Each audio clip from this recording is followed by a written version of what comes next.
আসসালামু আলাইকুম, hello guys. আমরা এসেছি পটুয়াখালীর গলাচিপা ইউনিয়ন।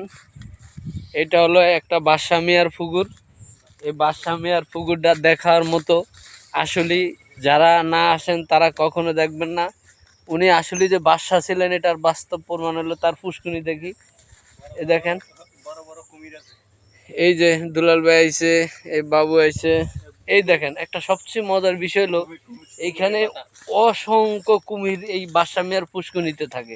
আপনাদেরকে একটু সামনে আগালেই দেখতে পাবেন কুমিরের যে মাথাগুলো, আসলে কুমির যে শিং হয় এটা আমার কখনো জানা ছিল না। এখন এসে আজকে দেখলাম যে আসলে এই আশ্চর্যজনক কুমির। এটা কি থাইল্যান্ড না আমেরিকা না কুয়েতের কোন জায়গার থেকে এসেছে তা জানি না।